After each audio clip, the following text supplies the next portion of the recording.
This is the Bates Bobcast, our weekly podcast where we take a look at the week that was in Bates athletics.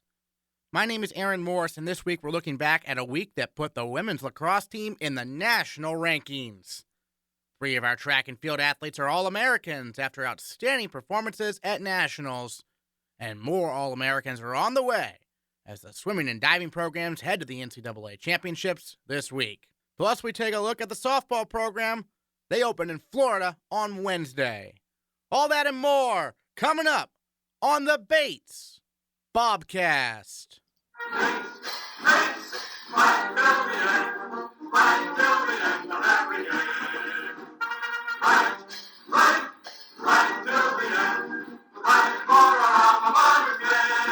The women's lacrosse team got the week off to a great start with a 12-7 win over Babson on Wednesday. Mariah Greenstein scored a game-high 4 goals for the Bobcats. Our attack was moving today really well. We had a lot of transition goals, which is really what you saw out there for my goals. So I got to give the teammates some credit for getting the ball down there. And what was Coach emphasizing to you all after the game there?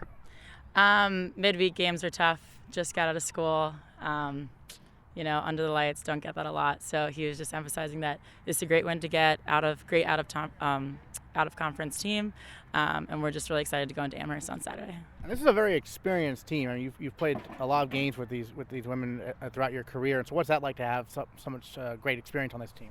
We have 10 seniors, 5 juniors, a lot of upperclassmen, and I really think it's showing that we have a lot of smart, experienced players making decisions out there, and it's really easy to tell. Head coach Brett Allen was pleased with the team's performance. You got to be happy about playing in 70 degrees in the early parts of March. Last year we didn't have a game, I think, over 40 degrees in New England. So this is a great change for us. And it's a good win. Babson's a very good team. They won a tough game on Saturday against a good Skidmore team. So we were prepared for a challenge, and it was a tough one. They played well, and we worked hard to earn it. Yeah, they took the early lead, but your team came right back. What were you telling your team there post-game? Just how proud we were. Every game presents different challenges, and every team has to figure out how to overcome those mentally and sort of from a lacrosse perspective. And, we talked about some things that we felt like could help us on the field, but it was more so about how proud we were of them staying poised under pressure when they kind of, got the lead down to 3 there in the second half. We finished with 2 goals to end the game and kind of regained the momentum. And that's a huge, huge thing for our team mentally. And we talked about this, in the preseason interview about how it seems like a very balanced attack out there, isn't it? Yeah, we feel really confident in all the players that are out there on offense. Obviously Mariah's a known entity, so people are going to game plan for her and prepare to play her defensively different than probably we play her every day in practice. But that's fine because we do feel confident that the other players, midfielders and low attackers can, find ways to put the ball in the back of the net. Then on Saturday, the Bobcats defeated 9th-ranked Amherst by a score of 8-7 to move to 5-0 for the first time since 2001. Emma Brinkman led the way with 4 goals, and thanks to their great start to the year, Bates is now ranked 16th in the nation by the Intercollegiate Women's Lacrosse Coaches Association. The men's lacrosse team took on number 4-ranked Amherst on Saturday and led at halftime before eventually falling 14-9 for their first loss of the year. Overall, the 2 lacrosse teams have a combined record of 9-1 so far this season.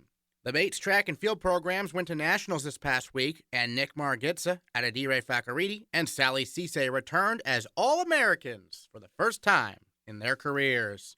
Margitza, the men's team's senior captain, finished 6th in the shot put to earn his All-American honors. Going into it, I knew that I had to take care of business and get my name up on the wall, get my first All-American. Last year, narrowly missing it both in indoor and outdoor, really put a chip on my shoulder training over the summer. I was excited to go in there, and D-Ray and we both went in with the mentality that we were going to leave All-Americans, so I'm glad it worked out that way. I talked to D-Ray, and he mentioned that you'd gone through some injuries, in your career and whatnot. So what's that adversity been like for you? Well, those times when I broke my wrist sophomore year, basically missed the entire season. Those were the times when I really got to contemplate and really ponder what track meant to me and what I wanted to do in the sport. And honestly, I think I came out of it more dedicated and more determined to do well than I had before the injury. So it was a growing experience for me, and I'm glad that I was able to work through it. You guys are moving right into the outdoor track season. Are you just going to be doing shot put, anything else? So I'm going to continue throwing shot put, take a little time off of it, though, just to let some of the wear and tear heal up for a little while. I'll be throwing hammer and discus as well. I'm pretty excited about that. I haven't really been able to concentrate on those events as much as I've wanted to, especially in the postseason of indoor. So heading in, get a lot of drills in for the hammer, get prepared for first couple meets. And I know D-Ray mentioned that you're continuing to work with him on his shot putting. How's that going? Yeah, that's a work in progress, and I think D-Ray's got a really bright future in the shot, as well as all of his other events. But I think outdoors going to be the time during short term, especially, that we can really concentrate on the drills, and that's the only way to get better at shot is just to go through those drills. And he's got the strength, and so now he just needs to work some of the technical stuff through. Yeah, I know short term kind of unique here at Bates. How does that impact the practice schedule or anything like that? I'm taking a sport term this year, so Okay. I'm living the life of a professional athlete for 5 weeks. There you go. Yeah, it's pretty awesome. I did it my sophomore year towards the end, and that was great. I'm excited. It means that we have 2 or 3 practices a day, more time for recovery as well. So it's really just, we get to work harder and we get to work smarter, just a lot of recovery and get a lot of rest. So I'm excited. I know outdoor there's more competition, right? Because a lot of the southern schools get involved. So what's that like? I mean, you've had years of experience with this. Yeah, seeing some new faces is always exciting. On the national level, I'm sure there's going to be a lot of familiar faces from indoor in terms of the shot put. That doesn't change that much. There will be quite a difference, I think, between the weight throwers and the hammer throwers, so that should be interesting. I'm hoping to qualify for shot and hopefully another event, whether it be discus and hammer or maybe both, so we'll see. Nice. And then what was your favorite experience of nationals this year? I mean, besides, obviously, when did you know you were going to be an All-American? And then was that your favorite moment, I guess? Yeah, I don't know. Stepping up onto the podium for the first time, accepting my All-American award, that was really a pretty awesome moment, but that's all it was. It was just a moment. Once I stood up there and I looked out to D-Ray, we were both thinking about outdoor track, so it's time to get after it and see if we can get another couple on the wall. Sounds like a plan. Nick Margetza, congrats again on your All-American honors. Thanks very much. Meanwhile, Fakariti earns Male Bobcat of the Week honors as the sophomore finished 3rd in the weight throw. Well, D-Ray, a great performance at nationals for you. 3rd in the entire country in the weight throw. First of all, just tell us about your experience going to Iowa, with your buddy Nick, and both of you becoming All-Americans. Wow, it was a very fun journey. It was something that we set our minds to in the beginning, at the end of last year, going into this summer, and it's very awesome and fulfilling knowing that we got our goal accomplished. But we're definitely still hungry for outdoors. Yeah, for sure. We'll talk about outdoors here in a moment. What was the experience like for you just at nationals? Wow, it was kind of like surreal because I realized how much work it took for me to go there, and also the fact that I was just a sophomore and I had 2 more years to try to go there. So definitely I had a lot of those things in mind, and I think during competition I'm always nervous, but it was a different kind of nervousness because it was like I definitely felt the stage was a lot larger than my normal meets. And then a little bit off topic, but you were written in as the student body president recently. How'd this happen? How excited are you for this? I'm also very excited about that. It was actually interesting because I thought I had a good chance of getting in, but like as a writing, you never know. Like if people put my name down wrong, which is very possible because my name is very complicated. Right. I could have swayed the votes either way, but I'm glad it turned out the way it did, and I'm excited to be the student body president.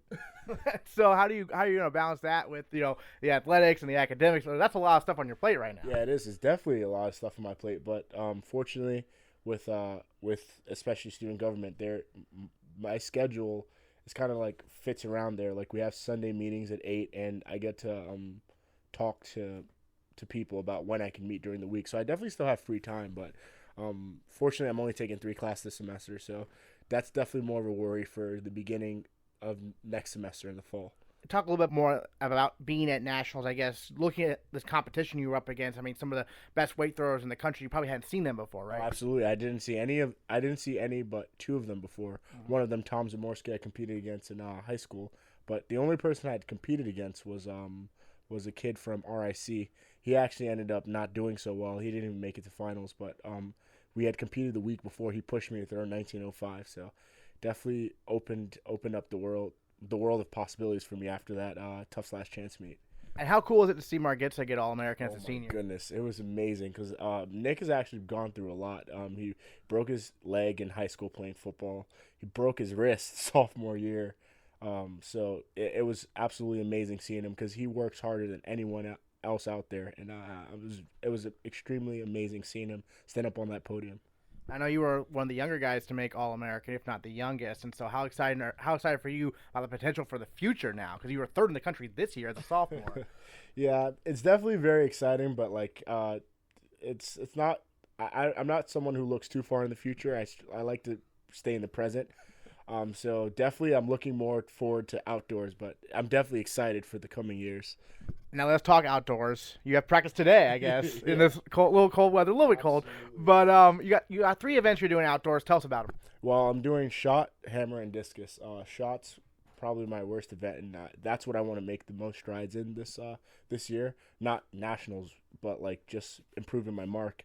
I think I have my best chance of going in discus, but that's still going to take a lot of work. So definitely have a lot of work ahead of me to make it to nationals this spring. But I'm definitely ready to put in the work. And obviously it's slightly different events than indoor, with the exception of shot put, which is the same. But how does outdoor differ from indoor besides that? Oh well. First of all, the elements.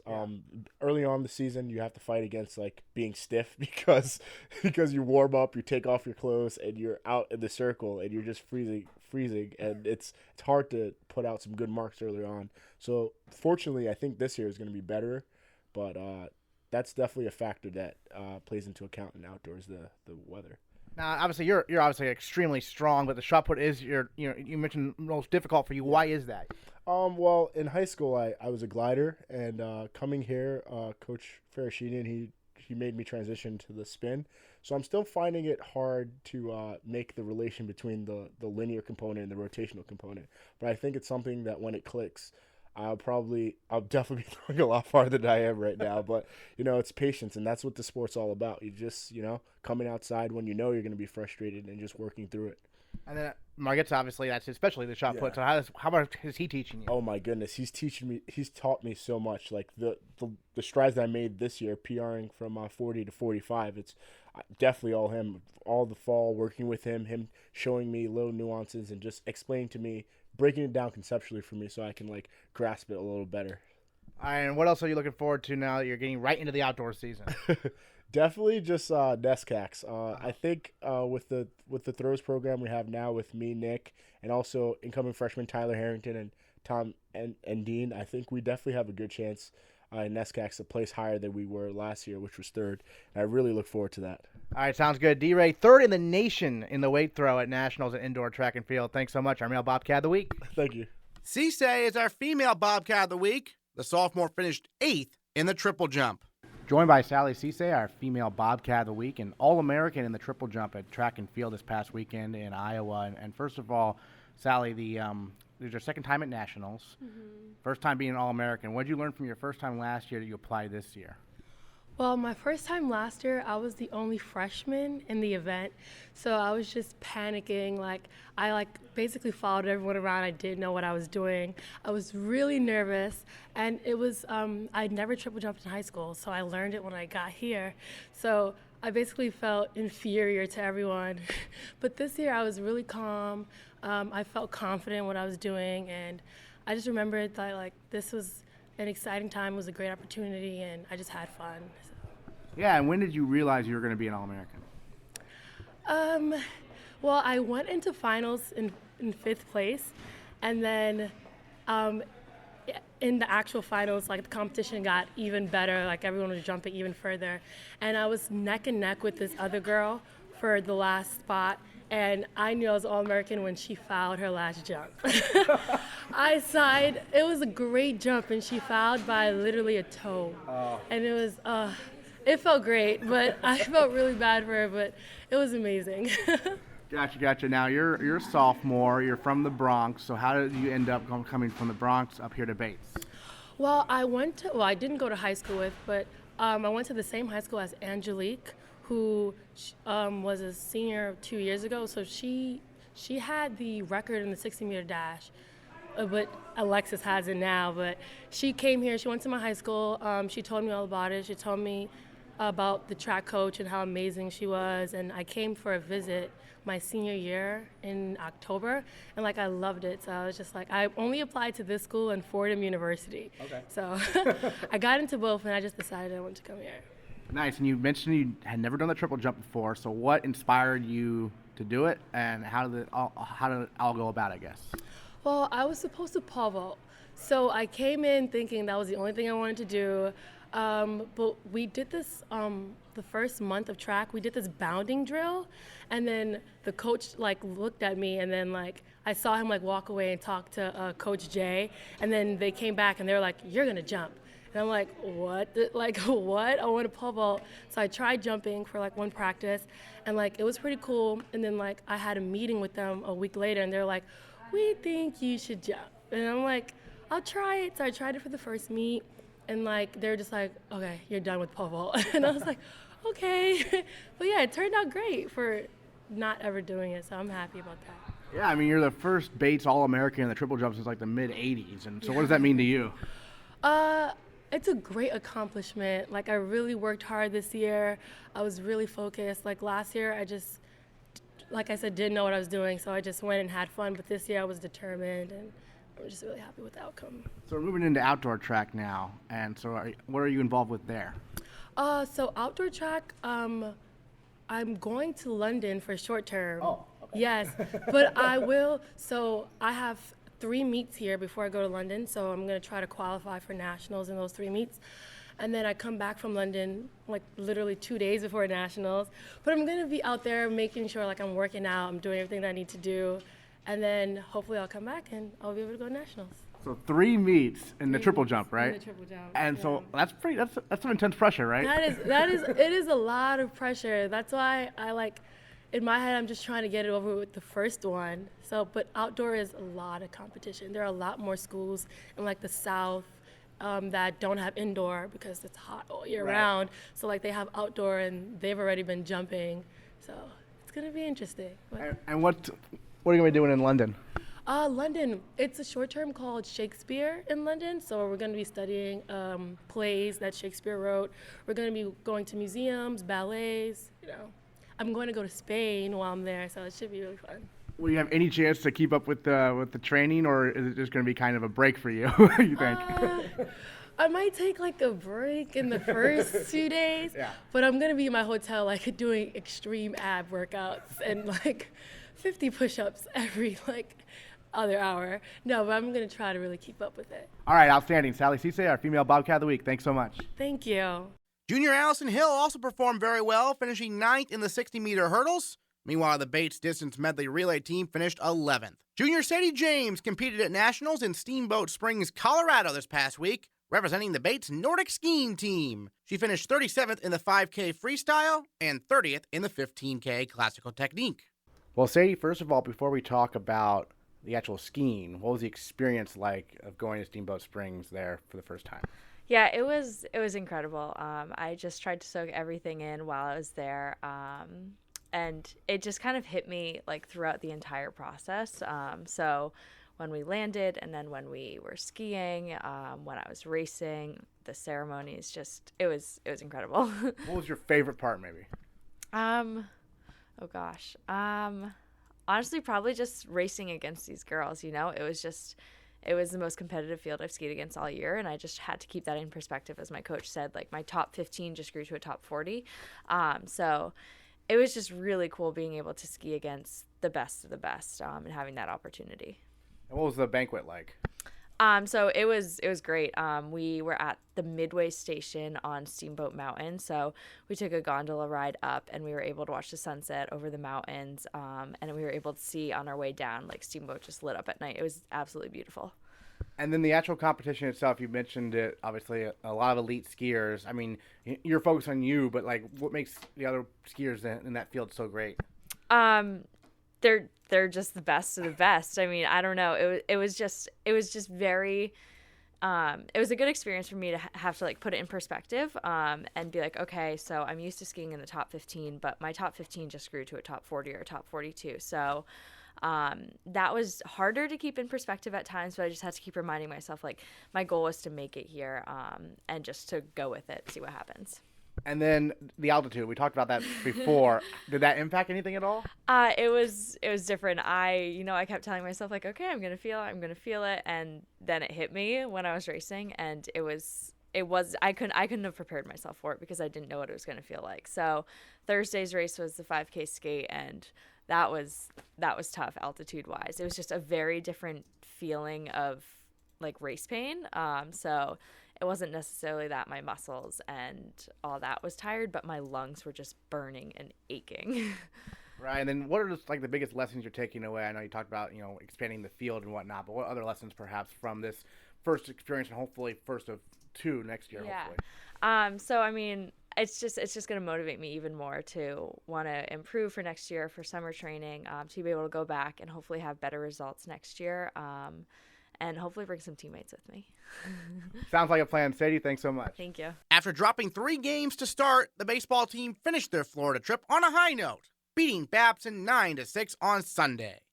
Junior Brendan Fox tallied a career-high 4 hits, including 2 doubles and a triple, and a career-high 4 RBIs in the victory. He is currently hitting .516 on the year with 10 runs batted in. We caught up with the Bates shortstop to talk Bobcats baseball.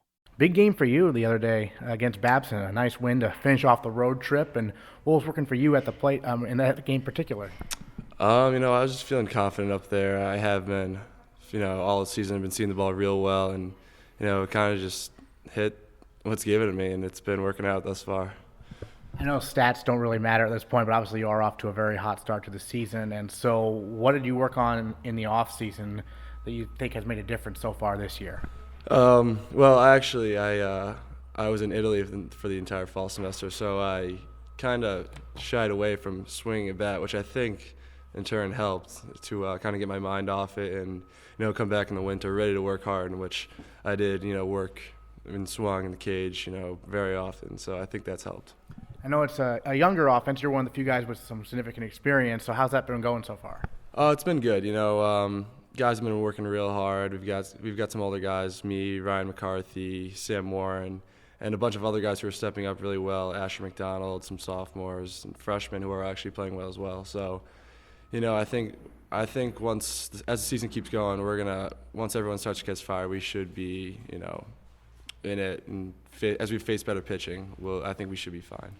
Obviously some tough opponents down there in Florida, but you finished the trip off on the right note. So how important was it to finish the trip with a win there? Yeah, I think we needed that as a group. We played some tough teams. We lost the first 3, which were tough. We didn't score many runs, and to be able to put up 9 in the last game, I think, was a huge confidence booster for us as we move into this upcoming weekend. Yeah, you got Middlebury this weekend in a non-conference game, though, a neutral site, Massachusetts. What's that going to be like? Prepare for the NESCAC. That'll be good. I mean, Middlebury, I think, is usually good. We haven't played them in my 3 years here, but from what I've heard, they have some talent. And I think, whenever you're playing a NESCAC team, you really want to put your best team out there and give it your all. So, what's it like for the baseball team to spend the first few months of the year away from campus, essentially, for games at least? I think it's cool. We get to play teams from all over the country, which I think is a good way to put ourselves in perspective when we play teams in New England, because there's talent all around the country, especially on the West Coast, and especially when you go down south. So I think when you play teams like that, and you do well, which we've done relatively well, it gives you some confidence when you come back up here and play other teams in the NESCAC like Tufts, Trinity, and Amherst. So now, obviously, you're in the field and you're watching these experienced pitchers work, and there's some younger guys too. So what's your impressions of the pitching staff so far? They've been doing great. Everyone's been pitching real hard. Connor Colombo, Connor Speed, Anthony Teleska, Rob DeFranco, Chris Ward. We've got one of the best staffs in the entire NESCAC as of now. And I think once we start getting on the field, playing more defense, we'll be able to make more plays for them, because they've been getting a lot of ground ball outs and a lot of fly ball outs. Once we tighten up our defense a little more, I think we'll be fine. One of the biggest challenges is defensively, isn't it? Because you guys don't really get to work on defense in the off season because of the weather, basically, right? Right. Yeah. We go from the gray cage to JB turf, and then to a dirt field. It's kind of the balls are taking different hops, and so it's kind of hard to get used to it in the very beginning. But the field's cleared off now, so hopefully we can get out there this week and kind of get used to bounces off the dirt and whatnot. So hopefully that'll help. And we're looking forward to the home season right around the corner starting in April. Thanks so much. Looking ahead to this week, The Bates swimming and diving programs are headed to nationals. They compete Wednesday, Thursday, Friday, and Saturday. We talked with head coach Peter Casares and junior 11-time All-American Sarah DeHare to preview the NCAA Championships. It's a slight adjustment for us to adapt from the usual dual meet to a 3-day championship and then to a 4-day national meet. But I think it's a good thing because they get to spread out their events a little more time for recovery from event to event. And for someone like Sarah, that's very helpful. It does become a little bit of a game of how do you manage those 4 days when you do have some days that are lighter than others and you're together for an entire week just thinking swimming. So we try to keep it fun and light, but we also take advantage of the moments and the schedule so that we can make the most of it and kind of peak at the right times. And Sarah, obviously you're in a number of events at nationals, but you've been particularly successful in the IMs. What do you like most about those? I think there's always really good competition, especially because in an IM event, people swim it completely different ways. Because some people are really strong in the backstroke, some people are really strong in breaststroke, some people are really strong in the freestyle, and so I think it kind of gives it a nice touch in terms of competition. And it's also something that I find to be a challenging event, but also something that I enjoy. So it's fun to swim those. And then obviously this is your third nationals, so you're very familiar with it. But there are some swimmers going for the first time. So what would you say to them about what their approach should be, at nationals compared to a normal dual meet? I think you should just look at it as a normal meet. There's nothing to be super hyped about it. Just try it, go and have fun. Whatever happens, happens. Make sure you prepare well. Make sure you recover well. So I think it's nothing new from what we're used to, especially because everyone as of now has had a 3-day conference championship meet in college. And so just try to build off of that and see where it takes us. And then this year, Coach, a record 9 women swimmers going to nationals at 8 last year. And so what are your expectations headed in for terms of the team's performance? I think our expectations each year is to continue to improve when we get to that national meet instead of have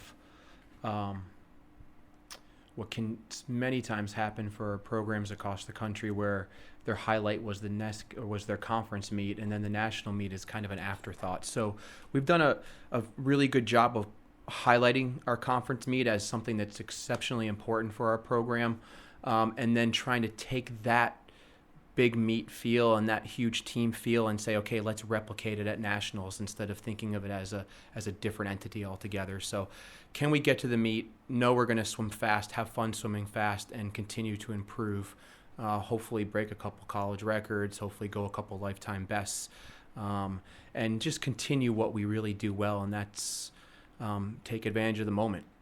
And for years, alumni in this program have done that, and we're lucky that that's kind of the norm here. So we go in there expecting it to be fun and for us to go fast. And we have a lot of people to thank for that, and we're excited to do it again. You've had a couple weeks since NESCACs. What's the training process been like leading up to nationals here?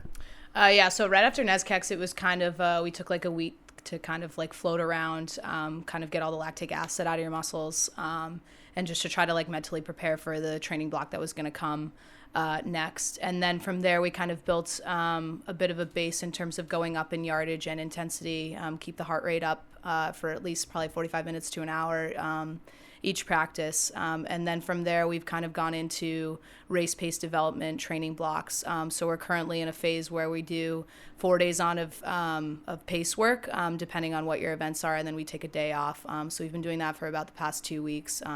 And I think it's worked really well. We did it last year, and so we're hoping for similar or better results for the coming week. I know you mentioned off the air that you don't care where you're seated. You don't even look at that kind of stuff. Why is that? I don't know. To me, it doesn't really matter what you're seated because anything can happen. And I think we've talked about that in terms of a whole team environment. You never know what's going to happen. And so whatever's down on paper doesn't necessarily mean anything. So I just try to go into the meet and into my races with the best positive attitude I can and know that I'm prepared and see where that takes me. And then, Coach, obviously, this year's team, building on the success of last year's team, what have been the similarities, differences you've noticed year to year, or has it been fairly similar? We've had a really great group of athletes the last 2 years headed off to nationals, and I would say the thing that I'm struck with this year is this is the first national team we've brought where we're going to graduate some kids. So we have 4 of our women on the team graduating that have qualified for nationals. Melissa Paoni, Whitney Payne, Caroline Depew, and Lindsay Prelgovisk. So knowing that this is their last hurrah has made it awesome, because I know they have experience. I know they've been there. I know that they can really rely on each other and help the program out with some great leadership, but it also makes you a little bit nervous for the future. Luckily, we have some phenomenal people right in the wings to go, and some strong people coming to join the team, and a lot of people on the team that can pick up where they left off. But graduating that leadership is what the biggest difference is, I think, when it means going off to nationals. I know Sarah talks a lot about anything's possible and not caring about places and whatnot, and that is the best part about this group, is they've gone in there and made a national meet, which can be debilitating in pressure and expectation, and just said, hey, it's a 25-yard pool. We go back and forth, and we've prepared just as well as anybody at this place, so let's just do what we do. And so that attitude is pervasive on our returning team, and it will go on to the freshmen that are joining us and the first-timers that are joining us. So, if we keep doing that, then we'll be a lot like we've been in years past, and we'll be good for the future too. And then, Sarah, obviously it's 4 days away from Bates, or at the very least. I guess you probably leave earlier than that. But so academically, what are some of the challenges for the swimmers away from campus? It is definitely difficult to miss an entire week of school, just because we leave Monday around noon. So you can go to your earlier classes, but most people have afternoon periods. And so at least for me, I normally try and do a lot of work before I leave and get all the assignments that are due the week that I'm gone in before I even depart. Just because it makes things a little easier for my professors, and also I like to just think about swimming while I'm down there. So rather than have to worry about writing a paper, finishing some sort of homework assignment, it's just easier to just focus on what I'm currently doing. So it's definitely difficult to manage that. However, you just kind of do the best you can and kind of go with the flow. Coach, I understand you also have one men's swimmer going to nationals. Tell us a little about Riley Ewing. We had a men's relay this year just missed getting invited with a phenomenal performance. Our 4 free relay really turned some heads and set themselves up for a great future. Teddy Pender obviously winning events and being all NESCAC and everything he swam was phenomenal. But Riley hasn't gotten a lot of PR, and he was invited in the 100 backstroke. He was actually an alternate to the meet, the first alternate to the meet, and he got pulled in, which is a tribute to all of his hard work and his dedication. And he swam some very competitive races at conferences that were very deep. So he might not have walked away with all NESCAC performances, but he was the 18th fastest in the country when it was all said and done. So Riley's heading out with us. He's enjoying his time with the women's team, and he has definitely got some buddies that have helped him out over the last couple of weeks to train with him and be there. And so it's been a really great men's and women's kind of feel the last 3 weeks. And training for nationals is really unique and fun because it does kind of slow things down a little bit. There's not dual meets coming up every weekend, and there's not morning practices killing you all the time. And so to see this team kind of come together and still have that full team feel to it with 9 women and 1 male, but also all the support that the team on campus is giving them has been awesome for us. And I'm really looking forward to having a great time with all 10 athletes. All right, Coach Casares, Sarah DeHare, thanks so much. Softball begins their season in Florida on Wednesday with 10 games over the course of 5 days. We talked with head coach Mikkel Barnes to preview the 2016 Bates softball season. First of all, your first games are Wednesday. You have a doubleheader, but I got to ask you about this. Leaving Bates at 3 in the morning, flying out around, just before 6 a.m., and then playing 2 games that same day. What is that going to be like, you think? I'm hoping that our excitement just carries us through the day. I think, it's going to be our first time touching dirt, and so hopefully we can overcome, maybe some of the tiredness that would come with a 3 a.m. departure and then a 5 and 7 p.m. doubleheader. So hopefully our excitement will carry us through. I think it will. Sure, and also this is a kind of new look team. You have 3 first-year pitchers. So tell us what you've seen from them so far? What can we expect? Yeah, our three, first-year pitchers, I think they've worked so hard this past off season, just in terms of building strength, building the conditioning. I know we have a big game schedule, a lot of games, so it's really important that they establish their confidence. And I think over time, with experience, they'll be able to do that. And then we expect some growing pains. I think that's what you get with first years, especially in the pitching position. But we also expect and are excited for their continued improvement. They're great. They're hardworking. They are determined, and I don't think they're content with just being mediocre. So that's what we're looking forward to, and I think it's a promising season. I know in softball sometimes teams only utilize one or two pitchers. So do you plan on utilizing all three, or what's the game plan right now? Yeah, absolutely. All three. I think this year we're going to have to be a little creative. I think, with all three pitchers, we can expect maybe a game. Who knows? It could be, 2 innings, 3 innings, split it up that way. We're just going to have to kind of, do what the game gives us and be fluid and be flexible. And I think our pitchers are ready for that. I know last year the team got off to a slow start, but then finished very well, winning, I believe, 11 out of their last 14 games. So what did you see last year that maybe you can apply to this year in terms of lessons learned? I think we were relaxed. I think we had composure. And I think, at the first half of the season, sometimes we let that moment get too big for us. We talk all the time about, be where your feet are. Stay in that moment. Now, the flip side to that is sometimes you can make that moment too big. And I think that we got away from that, in the first half of the season. Our second half, I think we were having fun. We played fluid. We played smooth. Certainly when you play back-to-back games and softball such a streaky sport, that we got into that good streak. And that second half, I think, proved that, we can be there. We got a taste of it. We got a taste of that success, and I think we're hungry for that coming forward. As a head coach, what are you looking to see from the team in this Florida trip? I think, just getting a feel for live at-bats, getting a feel for reading the ball off the bat.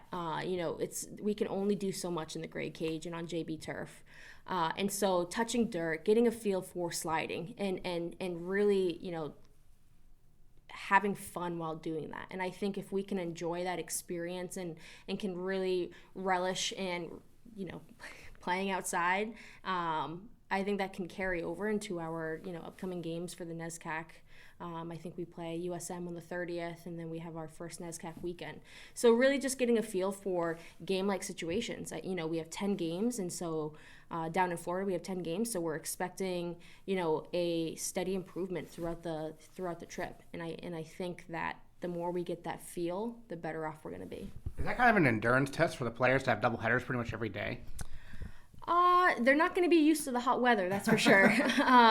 So in that case, that may be endurance. Certainly we'll stay hydrated and try to keep them cool as much as possible. But as far as endurance, I would say probably not. It's probably just managing, your shoulder care, managing, little teeny injuries that come throughout the season. But honestly, I think we're ready. We're just ready to go. It's a long 4 weeks of practice. Like I said, inside and as much as we can get out on JB, we're ready to go. And I think that enthusiasm to play games will carry us through. So looking at the offense, obviously last year you lost your top 2 hitters from last year to graduation. And so who are some players that we should watch out for this year who might step in to fill that void? Yeah, great point. It's tough losing your top 2 hitters, but I'm very confident that Maddie Inlow Jr. Will be able to fill the void. I think she's been having a great preseason. Our sophomore class, Karen Lockhart, senior. We're looking. I think we have a very good dispersed group of talent from top to bottom, and that's obviously really good for us because it gives us a little bit more depth. And I think now that our sophomores have that 1 year under their belt, they've kind of shaken off the freshman nerves, so to speak. we've been doing a lot of work on just staying fluid in our swing. Keep it smooth, keep it simple, and they've really showed in our in our hitting practices and in BP that they're taking and they're owning that mentality, and I think their confidence is much greater than what it was last year, and so I think that we'll be able to fill those voids very nicely. This is your third year as head coach, and so what are your impressions so far in your 3 years of the NESCAC in terms of the competition level? Yeah, it's a great conference. I mean, I was assistant at Bowdoin before, so I was familiar before I came to Bates with the NESCAC. But, I love competing at the highest level. I think it challenges you mentally, physically, and that's only going to make you a better player. That's only going to make you a better athlete. And if you can, be mentally and physically stimulated in multiple ways, and I think the NESCAC conference does that, across the board for softball and most other sports as well.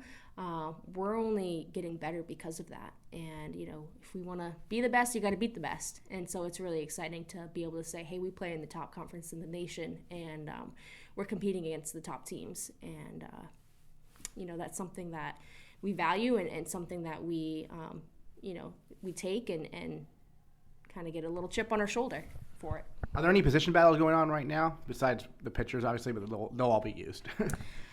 Yeah, I would say, certainly I think outfield is one of those positions where we have really good depth. And so there's battles, it's kind of going to be one of those things, who's probably hitting for us. And as far as defensively, we're pretty solid, even deeper than our starting nine, so to speak. But it's going to be one of those things, okay, who's hitting? Who's hot right now? And then we'll probably, she'll probably be the one seeing playing time. So it's kind of one of those games, wait and see. But certainly I think the depth will be very helpful. All right, Coach, thanks so much. Looking forward to the softball season. Thanks, Aaron. Although both tennis teams fell to Middlebury this past weekend, they'll have plenty of chances to win this week as both the men and the women play non-conference matches on Friday, Saturday, and Sunday in Fredericksburg, Virginia. Meanwhile, the men's and women's lacrosse teams look to continue their great years as they both take on Trinity on Saturday. The men's lacrosse team is the only program with a home game as their home opener as they battle the Bantams at Garcelon Field Saturday at 1 o'clock. It's an extremely busy week ahead, and we'll recap it all next time on the Bates Bobcast.